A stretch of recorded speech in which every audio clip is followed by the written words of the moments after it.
último Cavaleiro Sagrado finalmente apareceu. Por muito tempo a gente ficou se perguntando se Imu pode ter 13 soldados imortais porque apenas 12 deles foram mostrados. Talvez a resposta para isso seja muito mais sombria e perturbadora do que a gente imaginava. Talvez esse último cavaleiro esteja envolvido em coisas absurdas e que no fim ele tenha recebido uma missão muito especial. Bom, de qualquer forma, se você quiser saber mais sobre esse cara, já deixa o like, se inscreve e bora lá entender tudo que esse novo personagem representa para o futuro de One Piece. Para começar, a gente precisa admitir que essa cena do Brook chegando na Sala do Trono é uma das mais cruéis que o Oda já desenhou em muito tempo. Porque, logo que o Brook passa pela porta, nos é mostrado 4 coisas. Primeiro, a Shuri com asas e chifres de pé sobre o corpo do pai. Segundo, o Rei Ruven caído no chão, possivelmente morto, e que também tinha sinais de transformação. Terceiro, uma figura sombria transformada em um yokai e tudo indica ser o ancião Marcus Mars. E por fim, sentado do outro lado do salão, calmo, fumando um charuto, temos um cavaleiro sagrado que a gente nunca viu antes. E o detalhe que torna esse cavaleiro tão intrigante é a sua postura. Ele não está lutando, não está surpreso, ele não está emocionalmente abalado por estar vendo uma princesa matar o próprio pai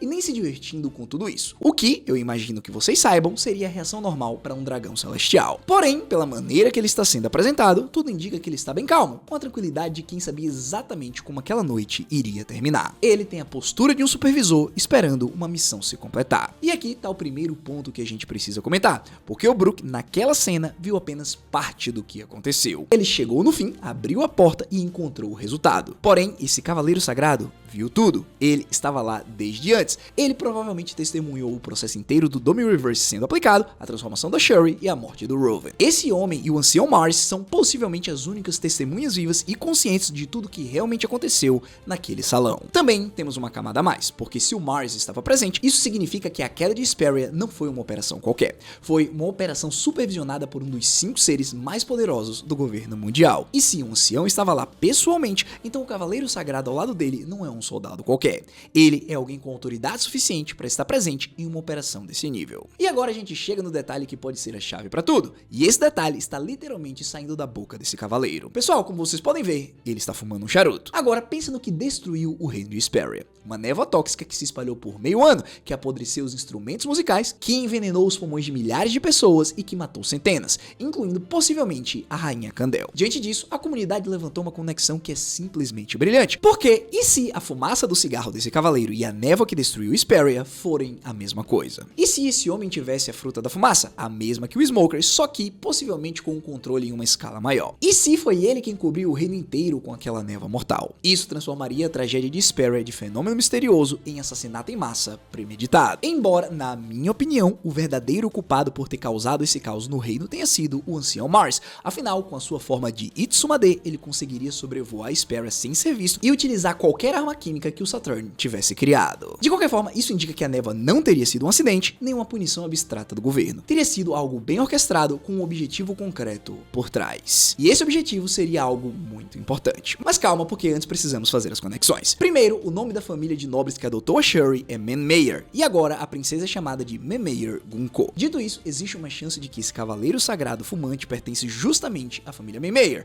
a mesma linhagem que reivindicou a Shuri e deu a ela o nome de Gunko depois que ela foi levada para a Terra Sagrada. E, pensa no que significa, porque se esse cavaleiro é parte da família Manmayer, toda a missão de Hesperia tinha um objetivo oculto. Ele não estava só supervisionando a destruição de um reino, ele estava ali para coletar a Shuri, para levar ela para a Terra Sagrada, para transformar a princesa de Hesperia na cavaleira sagrada que a gente conhece hoje. E aqui a gente precisa entrar em uma parte mais sensível da teoria. E eu vou tratar isso com o cuidado que o assunto merece, porque envolve a origem da Shuri e uma das práticas mais sombrias do mundo de One Piece. Existe uma linha de raciocínio que sugere que esse cavaleiro sagrado pode ter uma ligação biológica direta com a Shuri, ou seja, que ele é o seu pai. E o ponto de partida dessa teoria é a cronologia que o próprio capítulo mostrou. Houve um momento em que o Brook disse que no passado um dragão celestial visitou Hesperia e logo depois dessa visita a Candel ficou de cama por vários meses. E quando ela se recuperou, várias coisas aconteceram simultaneamente. O rei Ruven ascendeu ao trono, anunciou o casamento com a Candel e pouco tempo depois a Shuri nasceu. Baseado nisso, a explicação oficial dada pelo Brook para a Candel ter ficado acamada camada foi o estresse mental causado por tudo o que aconteceu durante a visita do nobre. Contudo, talvez pode haver algo mais profundo e mais doloroso por trás disso. E aqui a gente precisa lembrar de algo que o One Piece já mostrou antes, só que com muito peso. A obra já abordou de forma séria e trágica como os nobres mundiais historicamente tratam pessoas comuns como objetos, como posse, sem nenhum respeito pela vontade delas. A gente viu isso especificamente com a Jinny. Ela do nada foi levada por um dragão celestial contra a própria vontade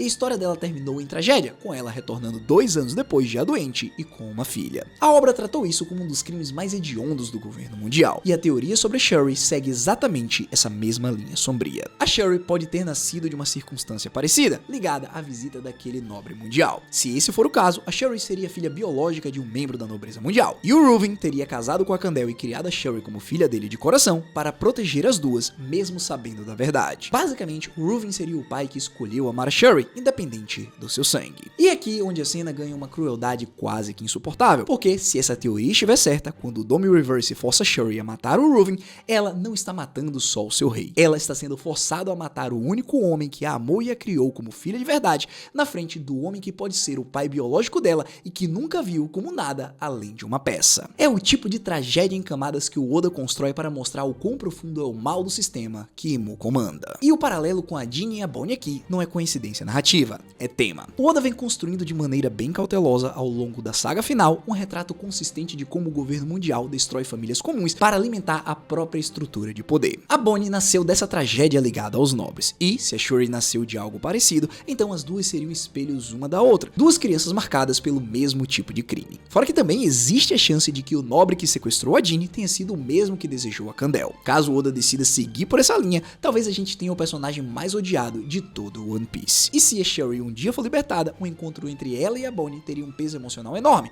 porque as duas entenderiam, sem precisar de palavras, exatamente a dor que a outra carrega. Bom, agora a gente avança e nós vamos para a teoria que talvez seja mais empolgante para o futuro da história, porque ela conecta esse cavaleiro misterioso diretamente com as pessoas mais fortes e mais importantes do mundo. Pessoal, logo que a gente bate o olho, a gente sabe que esse homem tem uma aura diferente. Porém, o detalhe mais importante está escondido em suas roupas. Observe a capa que ele está vestindo, na parte da direita. Percebem que tem duas insígnias de metal? Agora vamos voltar lá no capítulo 1095, durante o flashback do Kuma, quando Garlin aparece pela primeira vez em God Valley. Observem as roupas que o pai do Shanks está utilizando. Percebem que ele também tem essas duas insígnias no peito? Possivelmente isso significa que esse cavaleiro misterioso era o comandante supremo dos Cavaleiros Sagrados 70 anos atrás, o cara que ocupou o cargo antes do Garlin. Agora, se isso realmente for verdade, nós devemos perguntar o que é que um ancião e um comandante supremo estariam fazendo em uma ilha remota do West Blue. E aí, diante disso, nós temos algumas possibilidades. A primeira, a gente já comentou aqui algumas vezes durante as últimas semanas, está relacionada com Sperry ser o esconderijo do clã Dave. Pessoal, o arco de Elbaf está sendo palco para 2 flashbacks. Ambos aconteceram no West Blue e ambos os lugares desapareceram depois. Também, as semelhanças físicas entre o Ruffin e o Rocks são gritantes. Ou seja, caso Imu tenha descoberto a existência de qualquer Dave escondido, ele não pensaria duas vezes e mandaria seus maiores guerreiros para eliminar qualquer remanescente desse clã. Eu particularmente gosto muito dessa teoria, porque o Oda poderia aproveitar esse vínculo entre os dois reinos para finalmente explicar quem foi Dave Jones, por que Imu odeia tanto ele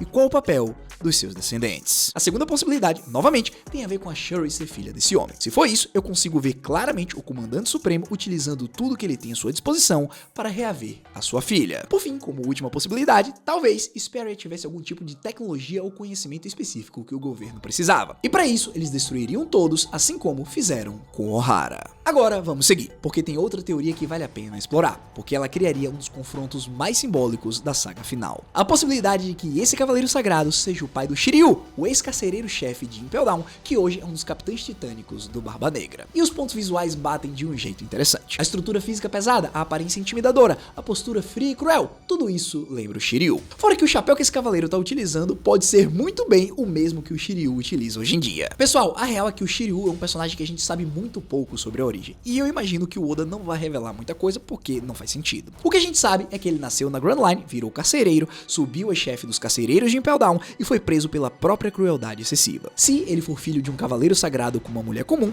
isso explicaria parte da natureza dele e da ligação com o sistema do governo mundial. E aqui está o que torna essa teoria interessante do ponto de vista narrativo, porque ela armaria um confronto futuro entre o Brook e o Shiryu carregado de significado. Bom, Pensa só nos paralelos. O Brook tem poderes de gelo, o Shiryu tem a Sukesuke no Mi, a fruta da invisibilidade. E o gelo é o counter perfeito para a invisibilidade, porque se o Brook congela o ambiente, ele revela a posição de um inimigo invisível pelo rastro que o corpo deixa. Também, os dois têm uma ligação estética com Thriller Bark, que foi onde tanto o Brook quanto a fruta da invisibilidade foram introduzidos na história. E por fim, se o pai do Shiryu foi o homem que destruiu Esperia, então um confronto entre o Brook e o Shiryu não seria só mais uma luta, seria o Brook enfrentando o legado vivo do homem que acabou com a primeira família dele. Uma vingança simbólica décadas depois contra a linhagem que tirou tudo dele. É o tipo de fechamento de arco que daria ao Brook um dos momentos mais pessoais da saga final. Agora galera, vale a ressalva, porque essa teoria é mais especulativa do que todas as outras desse vídeo, porque depende de várias semelhanças visuais que podem ser apenas coincidência. Mas, como ferramenta narrativa, ela é poderosa demais para poder ignorar. Porque, como vocês todos sabem, vai chegar um momento onde os piratas do Barba Negra e os piratas do Chapéu de Palha precisarão se enfrentar. E, se tiver uma história envolvendo o Brook e o Shiryu, seria maravilhoso a gente poder ver uma luta entre eles. Dito isso, chegamos à última grande teoria, que é a mais ambiciosa de todas, porque ela conecta esse cavaleiro misterioso não só com o passado do Brook,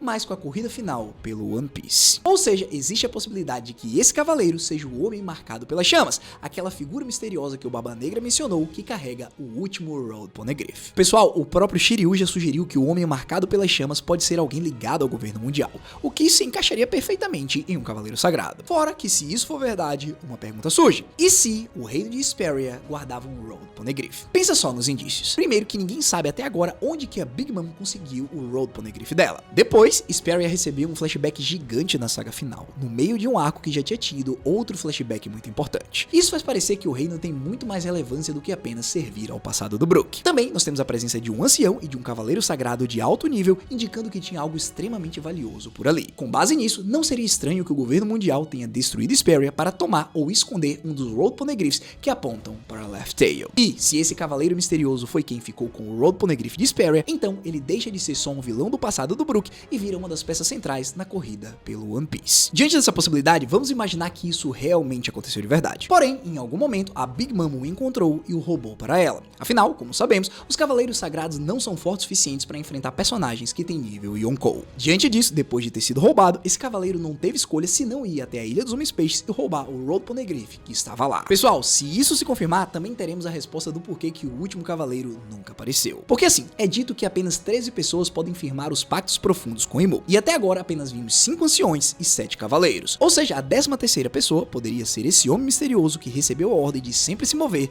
e nunca parar. Porque assim, os piratas jamais conseguiriam todas as peças para chegar em Laugh Tale. Pessoal, esse cavaleiro pode ser o personagem misterioso conectando o passado do Brook à corrida por Laugh Tale. E aí, depois de juntar todas as teorias, qual é a leitura mais provável? Não sei, vamos organizar por força narrativa. A teoria mais forte, na minha visão, é a da família Mimir, porque ela explica o maior número de elementos de uma só vez. Ela explica o porquê que o cavaleiro estava em Esperia, explica o nome Mimir Gunko, que a princesa recebeu da linhagem dele, e explica a calma dele na cena, porque ele estava supervisionando o nascimento da própria ferramenta. Se eu tivesse que apostar em uma identidade agora, seria essa, um cavaleiro sagrado que orquestrou a destruição de Esperia como forma de extrair a Shuri do mundo comum e transformá-la na Gunko. Fora que depois do que aconteceu com a Jinny, o Oda parece querer nos mostrar que não existe limites para a crueldade do governo. Obviamente ele não vai mostrar explicitamente tudo o que aconteceu, mas a Candel ter ficado de cama por meses é quase que uma prova definitiva. Fora também que a Gunko tem heterocromia ocular. Talvez o Oda tenha escolhido esse detalhe no design da personagem justamente para indicar que ela possui duas linhagens diferentes. De qualquer forma, pessoal, o que une todas as teorias, e isso é o mais importante, é que esse cavaleiro não é um figurante. Ele é uma peça que conecta a tragédia de Esperia, a origem da Gunko, possivelmente a corrida para Laugh Tale e o sistema cruel que o Imu utiliza há séculos para manipular linhagens, reinos e destinos. Ele é, provavelmente, a chave para entender o que realmente aconteceu naquela noite